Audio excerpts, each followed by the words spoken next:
Good morning, everybody. Phil here. Well, we're going to get the day started, Cookie and me, by having some breakfast, and then she's going to stay home and wash my clothes and make my bed and iron my clothes and cook my dinners, and then she's going to sit down and rest and say, what did I marry him for? So I'm going to have some breakfast now before we go out, and I made myself a slice of toast, so I'm going to have some toast here. So I got some nice toast. Oh, something's wrong there. Shut up! And then I'll wash it down with some milk. A nice glass of milk always helps a little. Stupid. And then I'll finish it off with a banana. Huh, you know, something's wrong. I don't quite understand. It doesn't feel like it's going into my mouth. I don't understand this at all. Well, I'll have to check back later. Okay, Cookie, let's see what's wrong. Today is Tuesday, February 23rd, and at 10 o'clock this morning, Scott Heydrich called me and said, meet me out at the Excelsior Streetcar line. We're going to get the car out of the car barn. I want to do some track preparation for another operation later. So my whole day suddenly changed, and off I headed to Excelsior, Minnesota, and an interesting day that takes us back to winter days with street railway systems throughout the country and some of the problems they dealt with in snow. Now, there is a constant problem with this camera closing down the exposure. I'm using Camera MX, and there's no way in Camera MX to adjust that, and I can't find a way on this Android phone to adjust that. If anybody knows how to set this so it doesn't darken down everything so much, I'd appreciate it, because the video looked kind of ghostly, so dark.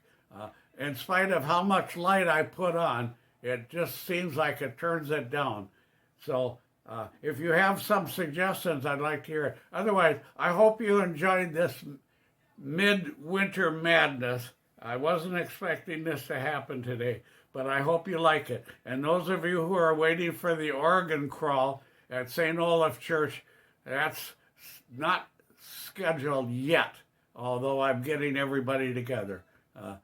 Hope to get that one done next week or the week after. Anyway, I hope I don't lose too many of you by these long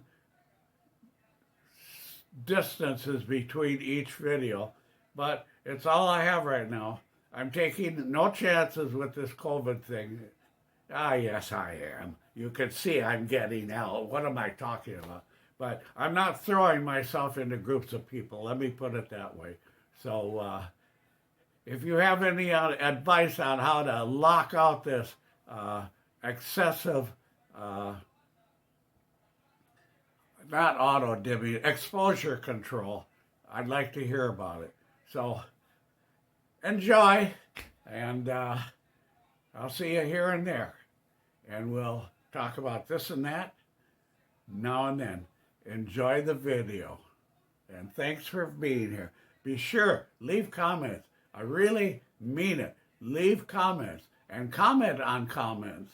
And a thumbs up would work out nicely too.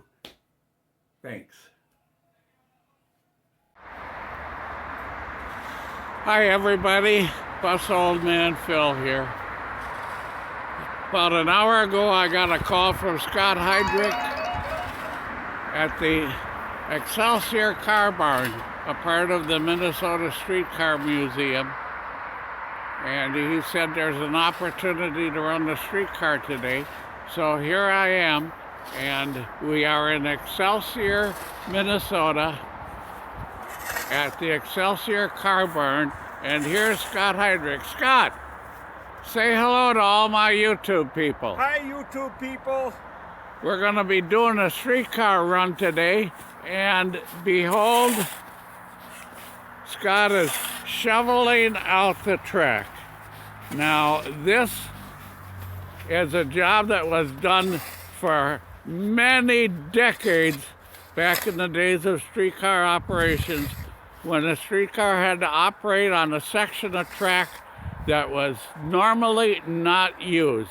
It would be a section that was out of service because of route changes, or a section of track that was used for special purposes, like an abandoned streetcar line, but the tracks and the overhead wire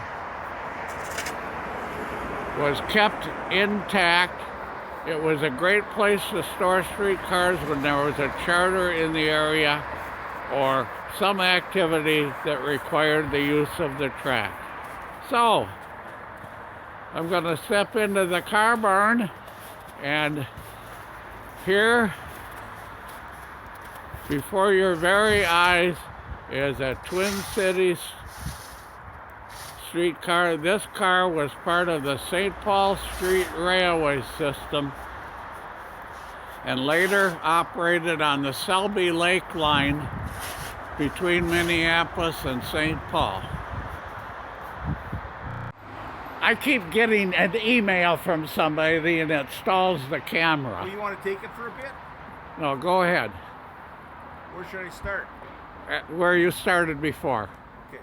The streetcar inside the barn here at the Excelsior streetcar line that you'll see is number 265, built by the Twin City Lines, and it was outshopped in December of 1916. And it ran for a few months in the Twin Cities, and then it was shipped up to Duluth, Minnesota, to run in Duluth, Minnesota, and Superior, Wisconsin. And the company up there in Duluth was a subsidiary of the Twin City Line, so it was pretty easy to switch it up there. They did a little rebuilding of the car, changing it the way it looked and the way the front of the car looked from their normal Twin City Lines cars, and ran up there till 1938 when they took their streetcars out of service. And now it's been restored by the Minnesota Streetcar Museum. Originally it ran over at the Como Harriet streetcar line for a number of years, but last year we brought it over here to Excelsior, and we took 1239, which is a 1907 streetcar that ran in the Twin Cities, over to the Como Harriet streetcar line to have its trucks all rebuilt. So 265 is a Duluth streetcar running out here, and we also have Duluth number 78, which is a single truck car that you'll see inside the barn. And finally we have Winona number 10, which is on the center track here. You get a little bit of a picture of that. And that car's waiting for a motor rebuild. It's got two motors, and one of them was sent out to get rebuilt. How about if you take us in the car barn and show us that project you're talking about? Okay, and I'll tell you about this. Are you still on? Yes. Okay, and the reason it's pretty easy to dig out these tracks here is because our hero, Scott Heydrich, came out with a big snowblower when we had our big snowstorms this winter, and that's why you see the deep snow alongside the tracks, and he blew this all out. So we'll move the barn now.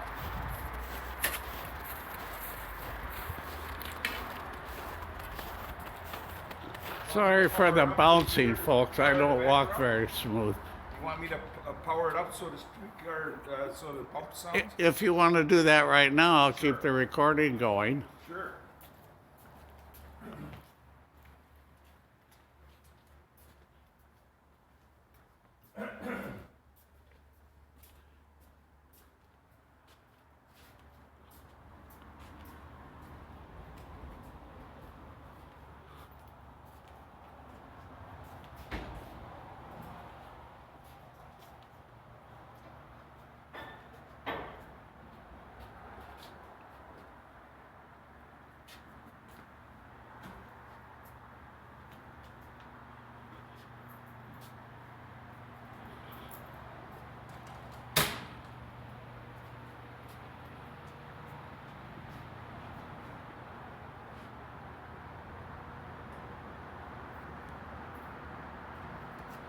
Scott put the trolley wheel on the wire now,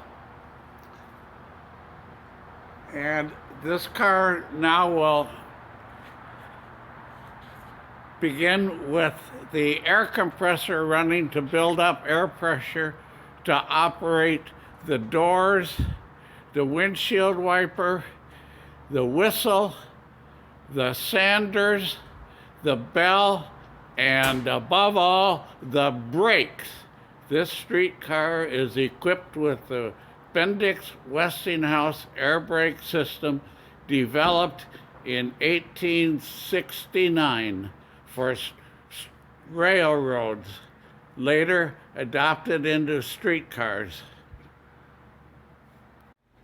A sample of one of the configurations of city streetcars was wide rear gates, so passengers could enter en masse. Large groups of people at certain car stops were able to get on all at once. This kept the dwell time at stops down, keep the cars on schedule. The original configuration of a city streetcar had the motorman's cabin separated from the passengers.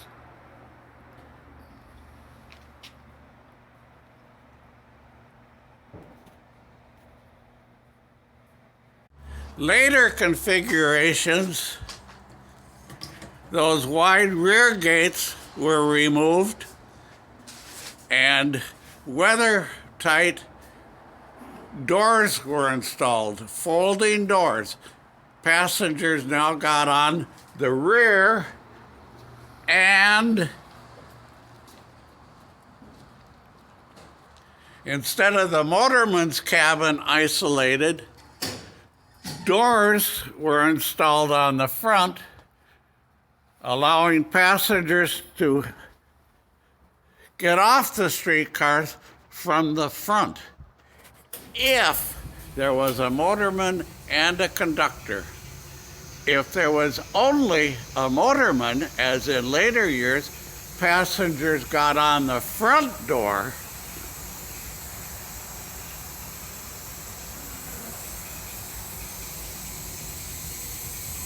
paid their fare, and got off the back door. Scott has just turned the power on, and a default operation is the headlight on. And I've had this situation before where the camera doesn't really prove whether the light is on or off, but you can trust me, it's on.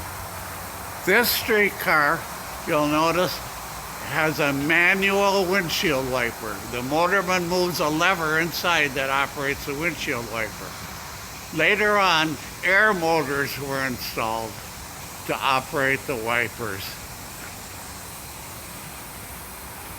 These are foot steps to the roof of the car in the event it's necessary to get up on the roof to repair the trolley pole or the trolley assembly.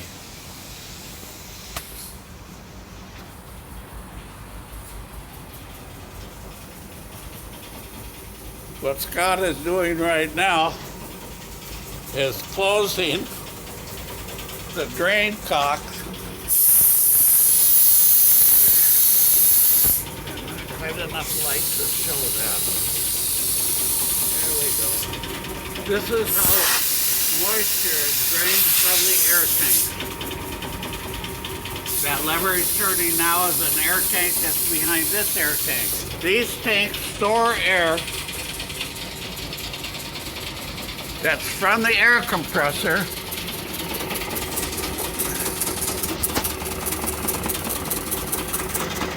This is an electric air compressor running off the overhead power. It fills these air tanks so there's plenty of reserve air to operate the brakes and the doors and the wipers, as I explained before.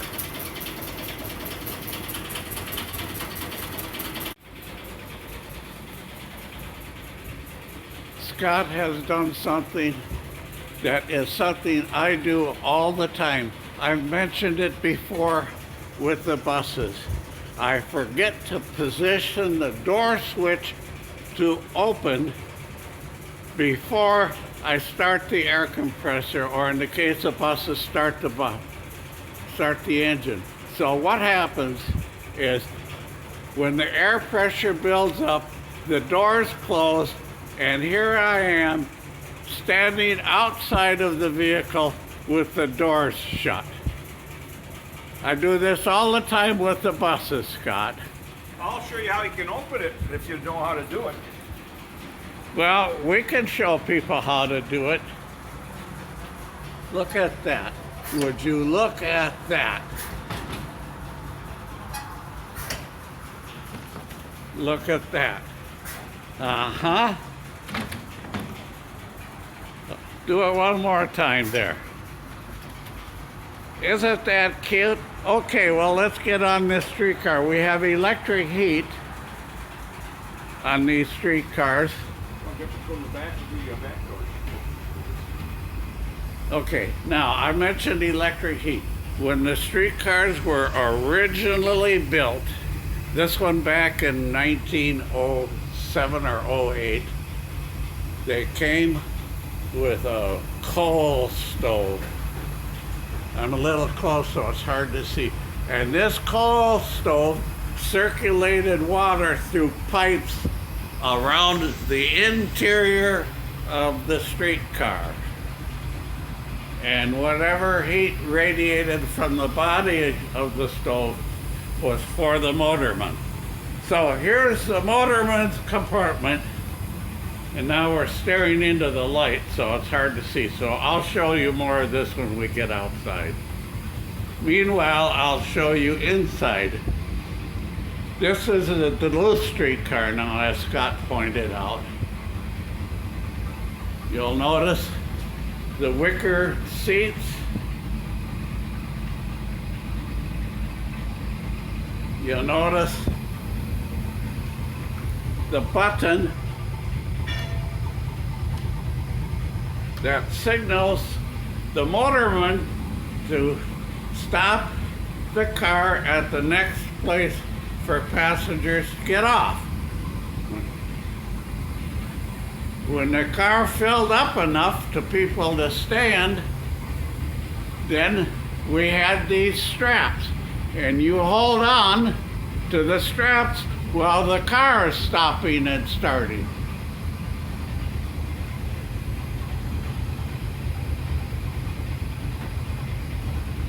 Advertising on streetcars was a very profitable venture. It's something you see now all the time.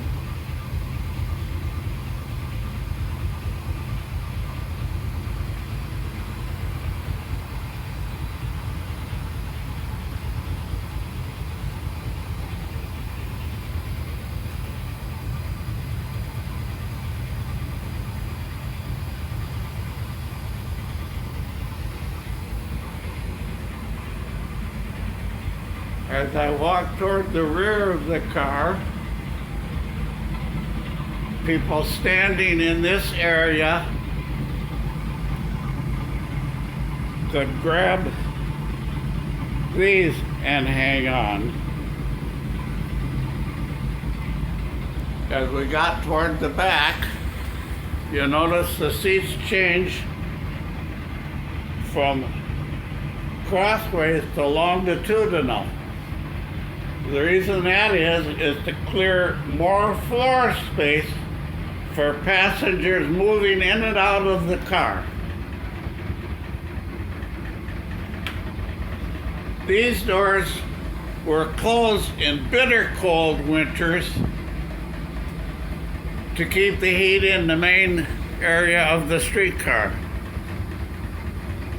In the 30s, additional heating was installed in the form of electric heaters. You see these?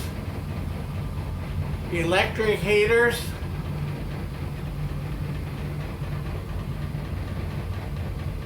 Not very well. There we go. There's resistance wire inside of these heaters. And these heaters were installed under the seats and around the motorman's cabin as additional heat. Well, it's a cold day in Excelsior, which is a very historic city, 10 miles west of Minneapolis, and it's cold out. So I'm going to turn on the electric heaters. Remember the term turn? When we said turn the lights on, turn the lights off, it's because the first electric switch is turned, just like these do. These electric switches are what was installed with the electric heaters back in the 30s. Here's a switch that maybe somebody remembers. This was a very popular basement light switch. I don't know what it does, so I'm not going to mess with it. I'll show you more of everything when we get out. Here's the controller. This is the device that operates the electric motors, as I showed you on the streetcar. Inside are switches that change the wiring configurations on the motors, as I've explained before, and I will again. This is the air brake handle. This handle has a spring on it that prevents the brakes from staying released. If the motorman ever took his hand off of this that was an interesting event. As you can see, the air compressor is building up pressure. The red needle is the pressure in the tanks. The black needle is the pressure to the brake.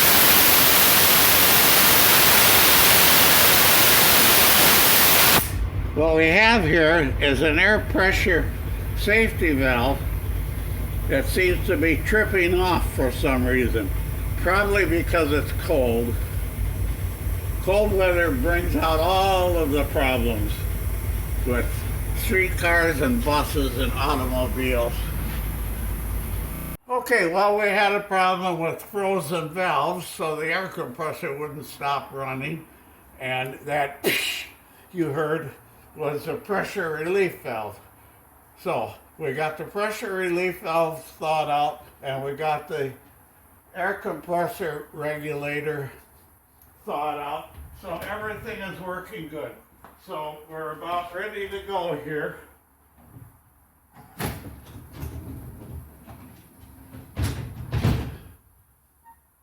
I don't remember these doors being like this.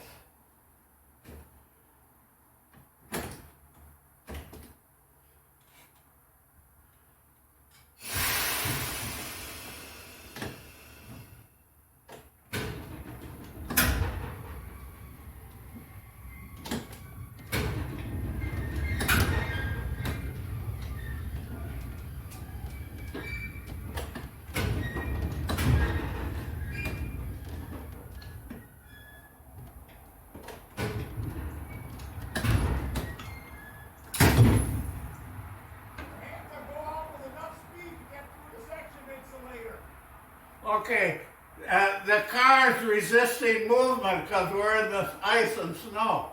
There isn't much ice in here, but listen, you gotta go faster and I'll blow the whistle to stop you once you're clear, or you can watch the lights.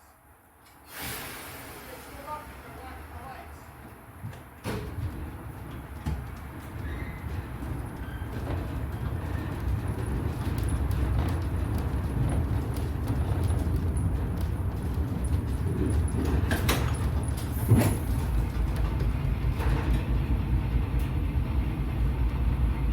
Well, we moved the car out of the car barn. I don't know if you can see any part of me operating or not. We're staring into the light. You ready? Yeah.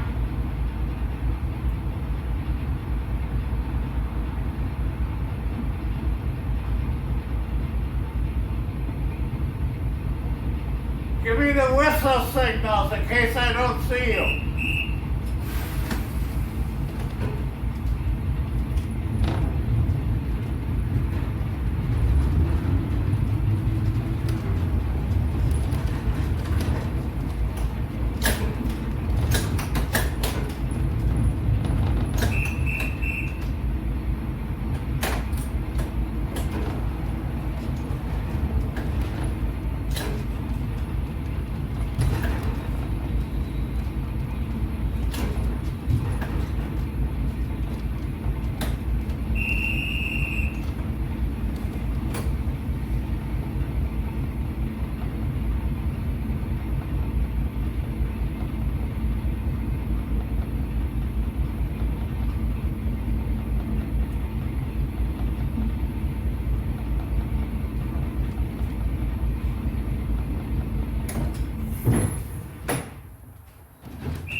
Wouldn't it be nice if we had Sanders now? Don't open the door! I see what I'm doing. Close it! I want it closed!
Just like we did over Coleman Herdit, we have to move the pole over to the line wire from the car barn wire. One day we're going to install frogs that will eliminate that.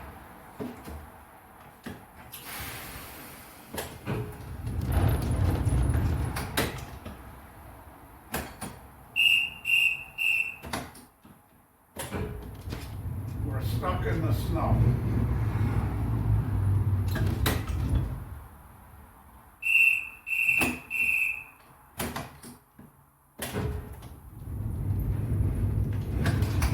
I need to move forward. No, you gotta go a bit back further.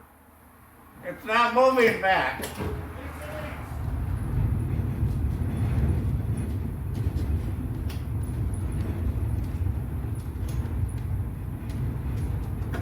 Okay, go forward. Back it up.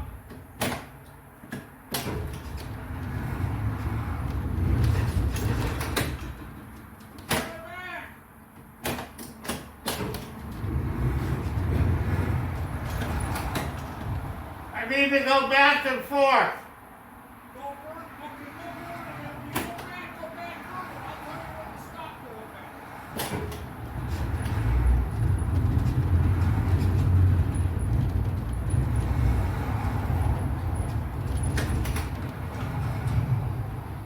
Okay to rock it?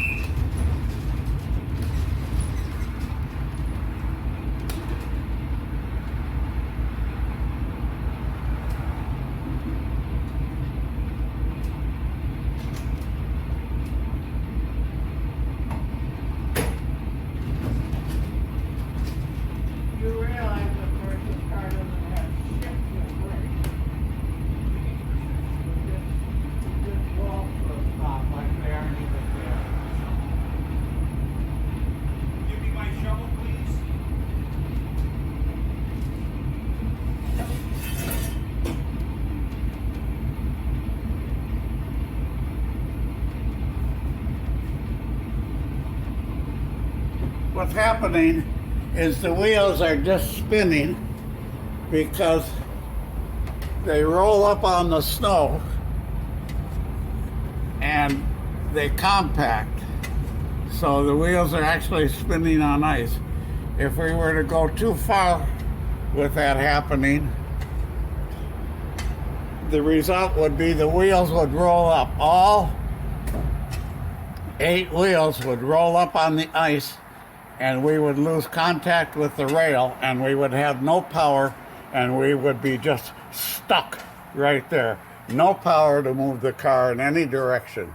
So we have to be very careful that we don't let that happen. The car would not move any farther forward than you can see on the left rail. The right rail covered with snow. So Scott is going to clear that up. We have a long stretch to go, and I'm just wondering if this is really the appropriate way to do this, because it looks to me like the whole line is covered with snow.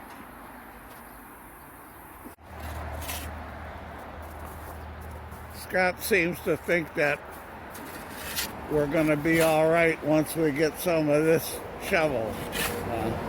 I, on the other hand, think this is just a project for another day. We are not in service. We are not running a transit operation today. We're just exercising the streetcar in the middle of winter. And no, we're not. We're not. The idea is get the rails cleared so that they will melt, the flanges will melt, and it'll be easier for us to run the car later on this month or in March. That's why we stay ahead of it. Okay. If we don't, you have solid ice all the way to the car barn, and the only way you can run if you want to run is to get out there and chop the ice out of the flange while you're waiting till hot weather comes.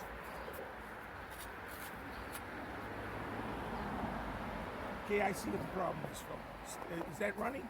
Yes. Stop it. I want to stop it. I want to catch you in one of your classic moments. Okay, well, we've had to go back and forth to dig through stuff, and we're facing now some more snow on the rail. So Scott is going to do what I was doing, plow into the snow, back up, and we have to be very careful that we don't run the wheels up onto snow. Once all 8 wheels are on the snow, we have no contact with the rail and no electricity, and we're stuck. Okay, Scott. Oh yeah, we need the drama. We'll add some drama. Now we're gonna back up and take a run at it.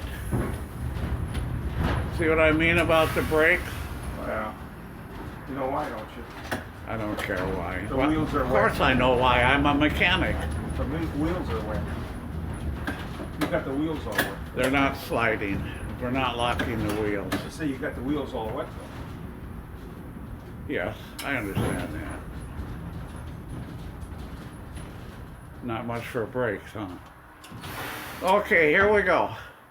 You can see what we've accomplished so far.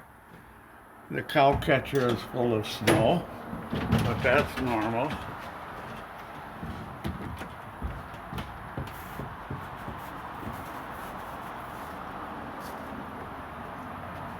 I'm not sure what Scott is up to right now. I think he's going to take the snow off the cow catcher.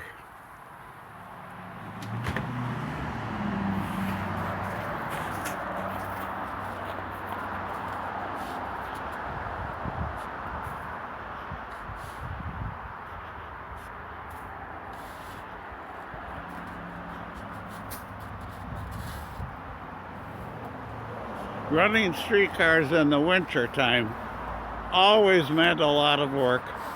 Always meant having crews on call, ready to rescue stalled streetcars. The dispatchers would call up motormen and conductors to operate the snowplow cars if they weren't assigned to routes for that day. sometimes it became such an issue that some service, especially during the rush hours, was curtailed because so many crews had to be out getting snow off of the tracks.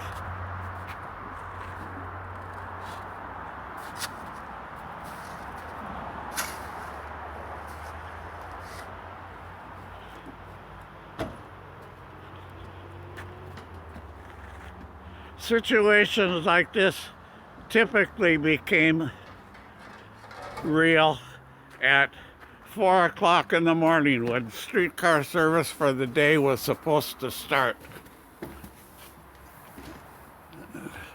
Okay, here we go.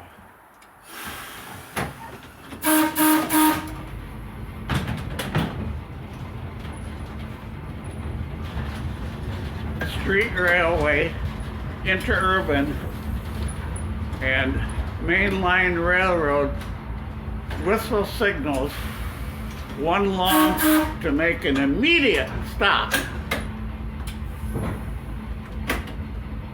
one short to catch the operator's attention, two short to move forward, three short to move backwards, four long to call whatever crew is outside of the car onto the car. And here we go now.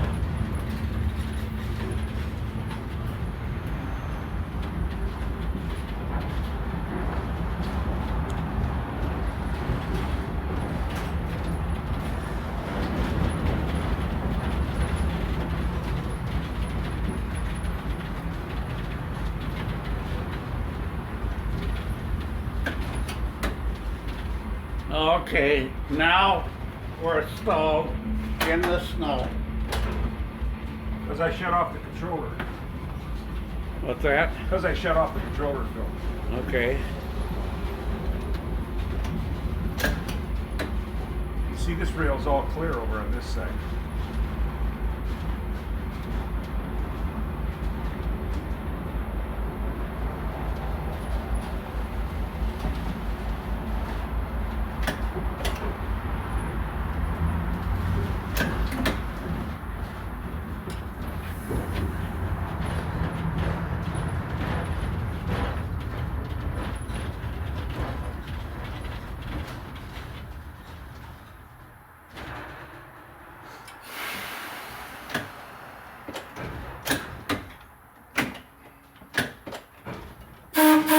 Alright. Maybe for the sake of the recording we could skip the whistle signals. Okay. There's nobody out here anyway. Okay, now we're going to take a run at it again.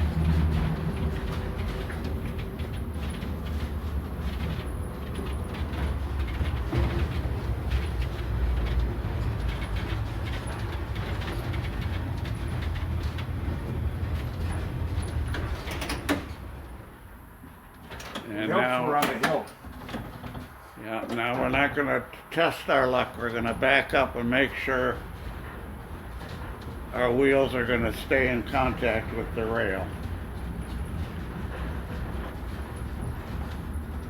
You see what's happening here is one rail is clear and the snow is falling back on the other rail. By the way, this is an old Sioux line, right away? Chicago Northwestern. Okay, Chicago Northwestern right away. There used to be trains from Minneapolis out to Excelsior and west on into western Minnesota and onto the west coast. This is part of the original right-of-way. Okay, now we're going to go forward and take another run at it.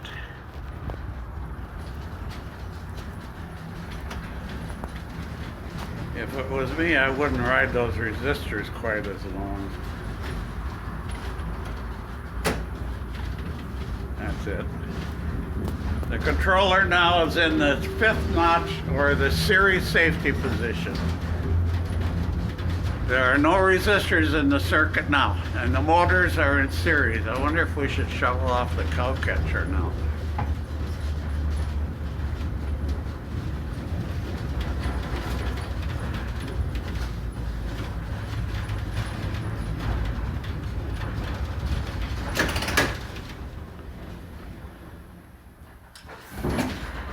As far as we're gonna go for. Yeah, it's getting worse, isn't it? Yeah, because we didn't come this far before, so it's the track isn't as clear as it was Oh, okay. back there. Okay, so this is as far as we're gonna go. The snow is getting deeper and deeper as we go. So this is the end of the line as far as today is concerned. Well, I don't know. Yeah, we've been out here long enough. The girls haven't shown up for the ride yet. Yeah, You get the Maybe they feeling weren't. You get the feeling they're not going to show up, don't you? I guess not.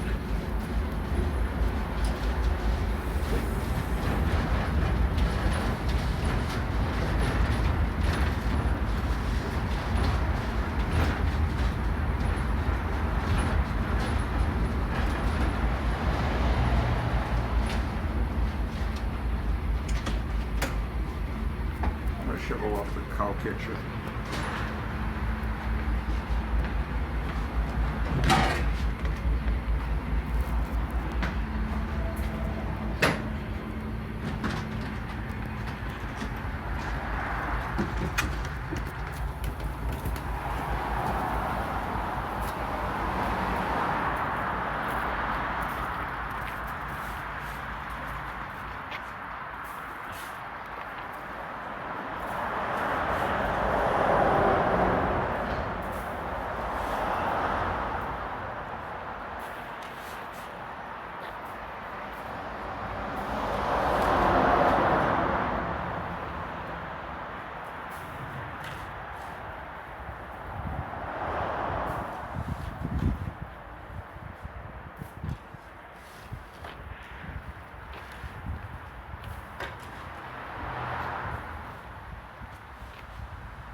That wire you see coming off of the trolley line goes to a lightning arrestor that's mounted on the pole. Every half mile or so, lightning arresters were installed. Okay, so here's what we can see here. You may be able to see those brushes. See the brushes?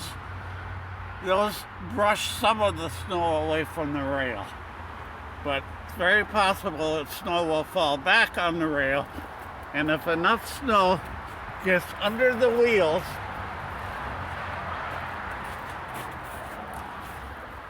the wheels will compact the snow into ice, lifting the wheel up onto the ice causes it to lose contact with the rail, and what happens then is we have no electricity. Electricity comes down from the wire through the controls of the streetcar and returns via the rail. So if the snow compacts into ice on the rails and the wheels lift off of the rails, we have no current.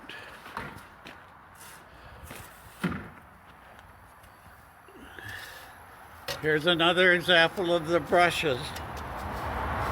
I don't know why they're not closer to the rail, but I remember in the streetcar days how they were up 2 inches like that. I never knew why. They need to be adjusted. Oh, they need to be adjusted. Okay, they don't look like they're adjustable. Okay. When you run in the summertime, you don't consider adjusting them. Okay. Okay, we're ready to go.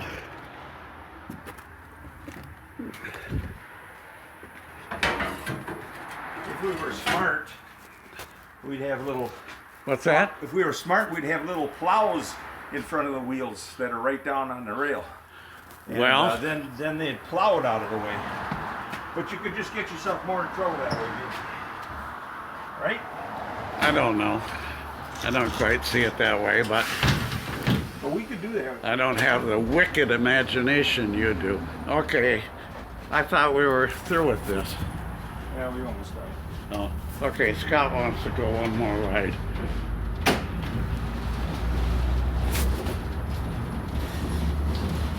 Did you run streetcars in Milwaukee, Scott, where you came from? I sat in the back seat when the operator is running the front of the car, but I was never an operator or anything. I was too young. I was still in high school when they took them out. Oh, okay. Well, I was too. Ours lasted until 1958 in Milwaukee. Well, Scott has decided to plow more snow. Okay. Well, the streetcars left the Twin Cities in 1954. I was in 12th grade, but I did learn how to run a streetcar. June 18th, 1954. That's right. Last day, except for the excursion. Yes. On the 19th. Tell them about the excursion on the 19th. I wasn't with you on that. I missed that. I'm sorry. I regret that all my life that I wasn't on that last run.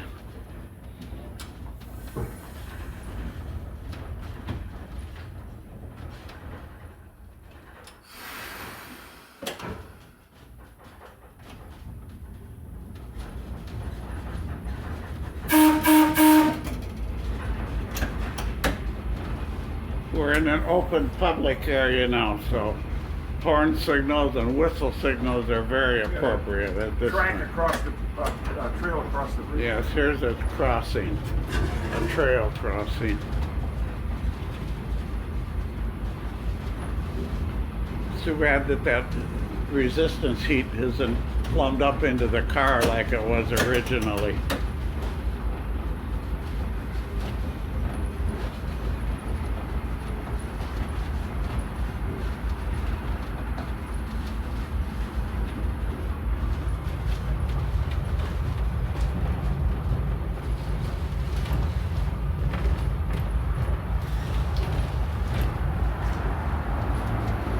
Compressor seems to be working good, huh?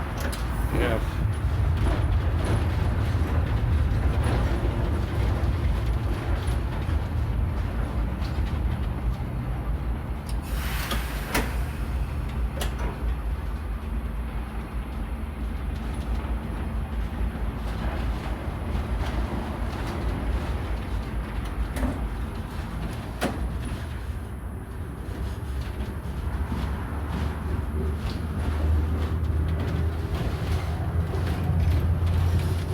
Did you notice, Phil, when you were stopped and the front wheels, the motorized wheels on the front of the car were spinning, the rear wheels weren't turning at all because all the power is taken for the front wheels spinning? Yes, that's the result of the series motor winding. The motors that have the least resistance will take the most current.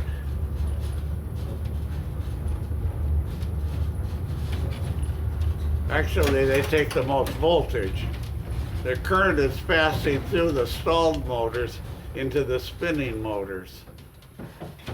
All right, that's far enough for us. This is Water Street, or no, this isn't Water Street. What is This this? is Morris Street. Morris Street in Excelsior. We are about a half a mile from downtown Excelsior, and as you can see ahead, the city has plowed 4 feet of snow in front of us.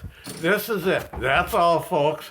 We're going to back up, take the car back to the car barn, put things away. I'll show you things around the car barn. Then Scott and I are going to have lunch, and all of you are welcome to join us. What Scott is doing now is shoveling the snow off of the cow catcher before he backs the car into the car barn. There's no use hauling a load of snow into the car barn. Also getting the snow off of other parts of it.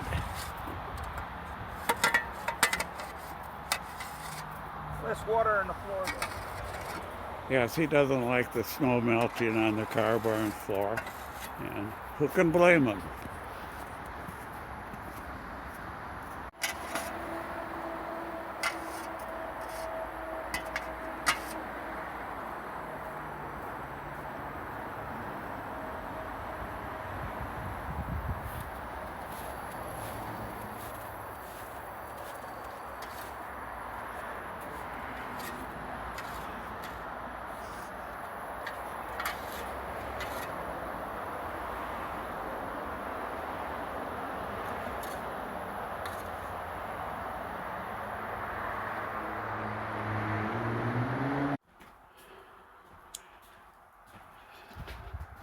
Scott's going to back the car into the car barn, and as you can see, the brake lever, he's released the brakes, and now these two switches stop and start the electrical power. And the car moves backwards, and we're moving into the car barn. Lights go off and back on, so we know we're past the section insulator. Yes. We passed through an insulator like the one I showed you before.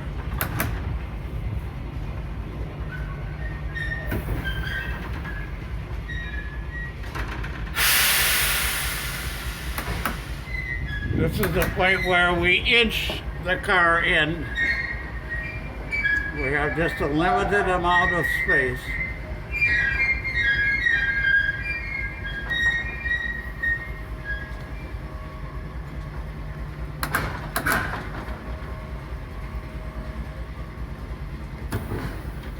And here we are. So there's our day at the Excelsior car barn.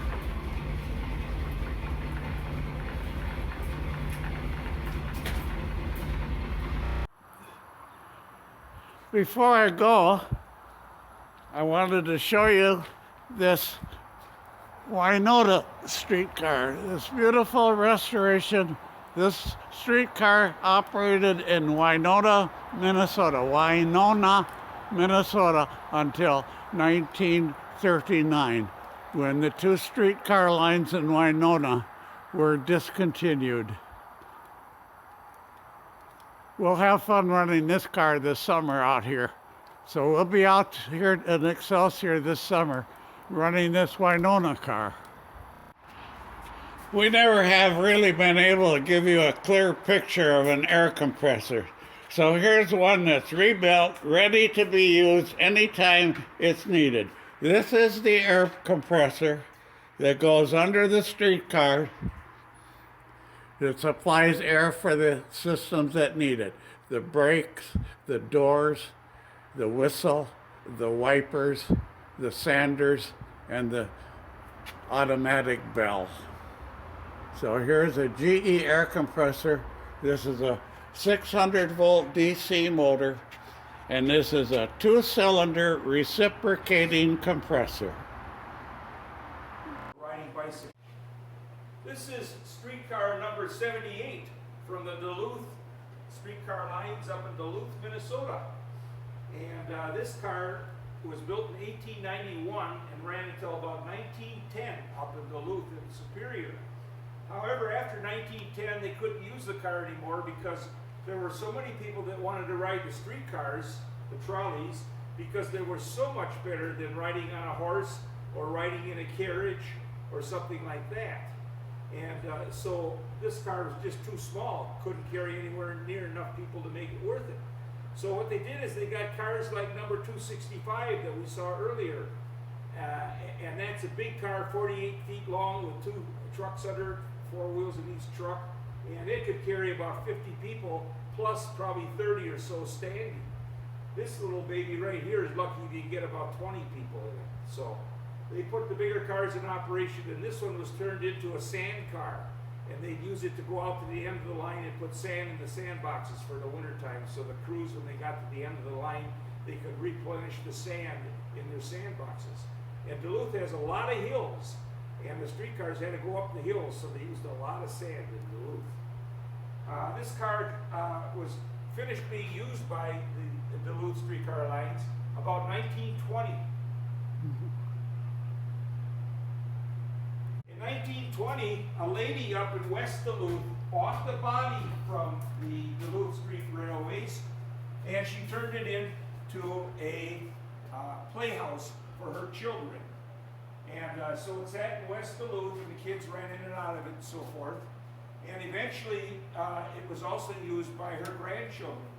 But by the time the grandchildren were old enough that they weren't interested in playing with streetcars anymore, then she used it to hold her gardening supplies and so forth. And the Minnesota Streetcar Museum was able to buy it from the lady and bring it here down to the Twin Cities. And in a little bit, we'll show you a picture of what it looked like before we started restoring it. Cut.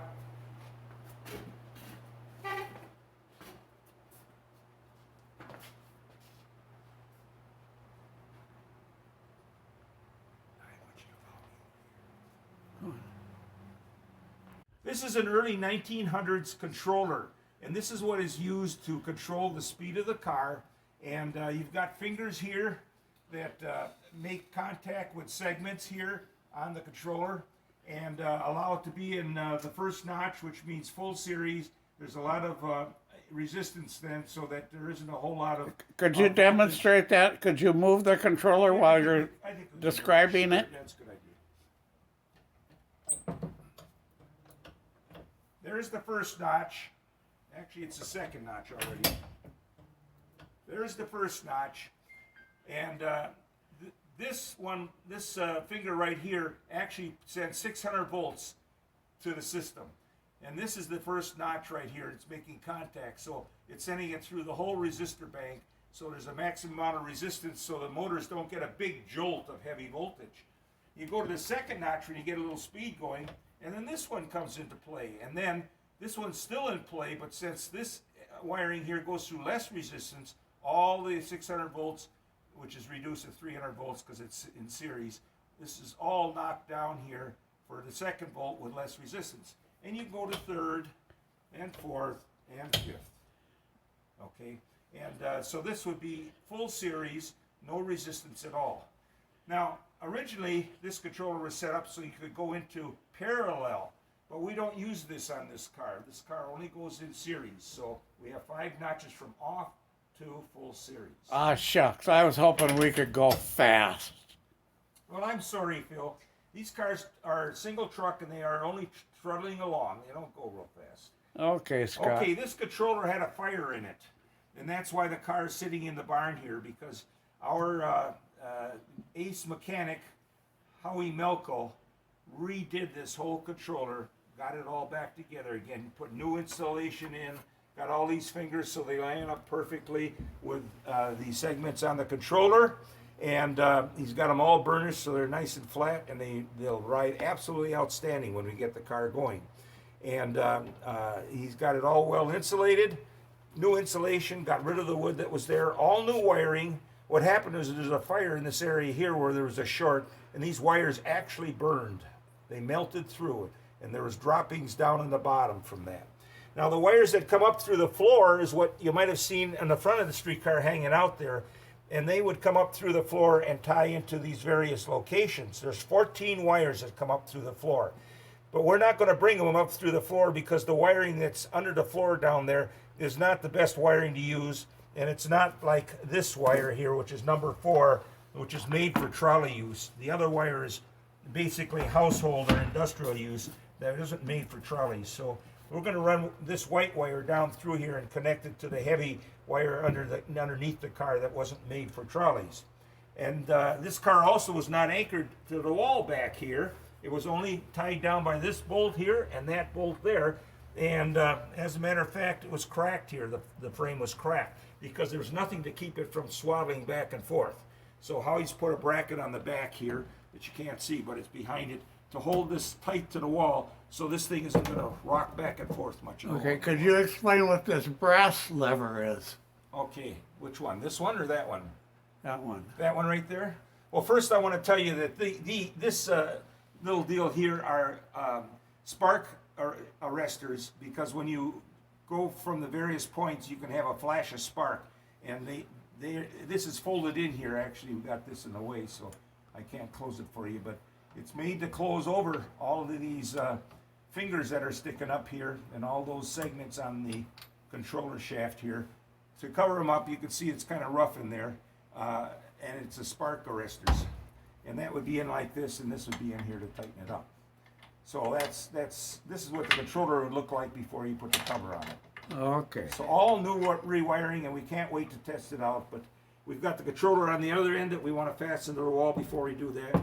And how this one isn't actually bolted down yet, but it's set up for being bolted down. He wants to make sure all the fingers are good on that one too, and make sure there's no signs of any wires burning in the other controller. Well, maybe what will happen is you'll let me know and I can come out here this spring and record your test runs. Sure, that's possible. And show the world how you get it right the first time. Right. Isn't that right, Scott? Absolutely, Phil. As usual, you're right. Okay. Now let's go inside the car. I want you to see a picture I there. still, Now, you still haven't told me what the... This is the reverser lever here, and if you have it in reverse, it's that way. If you have it, the controller's got to be off. If you have it in this place, you can lift it off and take it with you, and then nobody can steal the car on you. Not that many Okay, people did. so this reverses the power to the motors. Right, and if you go this way with it, then this drum moves, and it's set up so when you operate the controller, the car goes that way. You pull it back through neutral and back to reverse, and when you pull out the control, the car will go backwards. And there's a controller on the other end of the car, just like this, that does the same thing. Okay, what are these pipes here? Okay, these are air pipes for the air for the brakes. And this baby right here is for the brakes on the car when you're running it here in the front. And when you're not running it here in the front, you turn this off. This stops you from using the handle, and then the brakes are operated from the other end of the car. So naturally, when you're going backwards, you run it from the other end of the car and use the brake Okay, handles all here. right, so this is what's called a double-ended car. Right. Because it can be operated in full mode, either direction from either end. Now, this car was not built with air brakes. This car originally had nothing but this little stick over here. And this is now, in essence, the handbrake. So if the air brakes for some reason failed or whatever, you can tighten this down right now and put the hand brakes on. And this is the way the motorman operated the brakes before air brakes. Just like this. Okay, And all it right. still it still works great. Well- when I train a student how to operate the car, I hold this handle and release, and I say, okay, stop the car with this, and they learn how they can crank this around and stop the car with it. That's a because good it idea, works. because if there's ever any crisis where there's suddenly no air, you can still stop the car. Okay, Scott, well, that's going to have to do it for now. Thank Well, you we want very to look at a much. picture in the car. Yeah. One more thing yet. Just All stop right. it, and we'll get in the car and look at the picture. This is the interior of the car, and we restored it back to as well as we could to what it would have been originally. And that stove is not the original stove, but it's a replica that came out of New Hampshire that they make that you can buy. And we don't operate it, but it's a replica.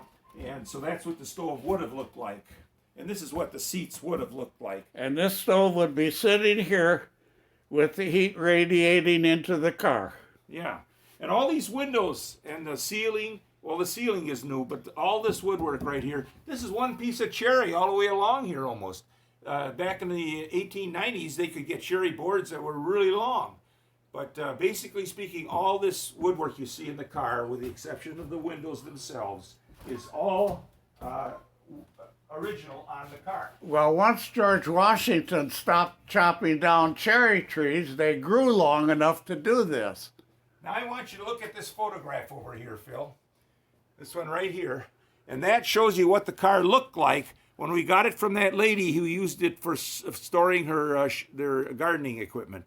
And it sat like that in a building where we had it stored for a while until we started restoring it. And we could, believe it or not, turn that car into what you see here today. And all that original woodwork that you see right here was all there, it's still in the car. So except for the actual windows that are holding the glass, it's all the original old woodwork. I remember first looking at this car when talk about it first started, when you and I had met in 1971.